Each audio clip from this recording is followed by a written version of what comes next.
हिंगोली के एमपी आष्टीकर के स्कूल के हेडमास्टर राजू सिंह चौहान पर इसी स्कूल की 10वीं जमात की नाबालिग लड़की की इस्मत रेजी का इल्ज़ाम लगा है।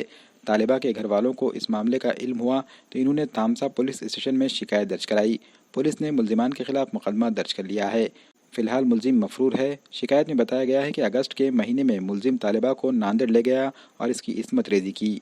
इसके बाद इसने वीडियो वायरल करने की धमकी देकर कई बार इसका इस्तेहसाल किया। इस दौरान तालिबा हामिला हो गई। मुल्जिम ने इसे इसकाते हमल पर भी मजबूर किया। इस वाक़े पर रद्दमल ज़ाहिर करते हुए रुकन लोकसभा नागेश पाटिल आष्टीकर ने मुल्जिम राजू सिंह चौहान पर सख्त कानूनी कार्रवाई की अपील की। साथ ही इन्होंने मुल्जिम को स्कूल से मुअत्तल भी कर दिया है। इस वाक़े के खिलाफ तामसा में बंद का एहतमाम किया गया।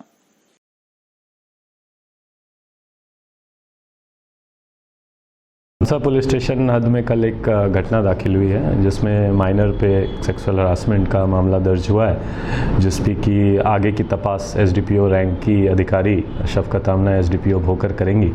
और इसमें जैसे ही हमारे संज्ञान में, हमारे नॉलेज में ये इस मैटर आया है, हमने गुना दाखिल किया है। टीम्स डिप्लॉयड हैं और आरोपी की भी जल्द से जल्द अटक करने की, अरेस्ट करने की हम लोग प्रक्रिया स्टार्ट कर चुके हैं। उसकी वजह देखिए, ऐसे सेंसिटिव मैटर्स होते हैं, इसमें जो विक्टिम है और जो फैमिली मेम्बर्स हैं वो थोड़ा सा डिस्कशन करके वो अपने हिसाब से ही आती हैं। सोशली सेंसिटिव मैटर होता है, बट पुलिस की तरफ से इसमें कोई डिले नहीं होता। हमारा क्लियर इंस्ट्रक्शन प्रत्येक पुलिस स्टेशन को है अभी कि ऐसे मैटर्स में या कोई भी मैटर्स में फिरियाद आता है तो हम लगे इमीडिएटली गुना दाखिल होना चाहिए, और इसमें भी हुआ है। बट सेंसिटिव मैटर होता और जैसे जैसे फैमिली को पता चलता है वो आके गुना दाखिल करवाते हैं। बट इसमें ऐसा दिखता है कि वो विक्टिम को ब्लैकमेल कर रहे थे, ऐसा फिरियाद में है, तो वो डर से, फियर से थोड़ा लेट से फिरियाद देने आते हैं। ऐसे कई मैटर्स में ऐसा होता है, बट पुलिस की तरफ से कोई डिले नहीं हुई है, मैं ये क्लियर करना चाहता हूँ।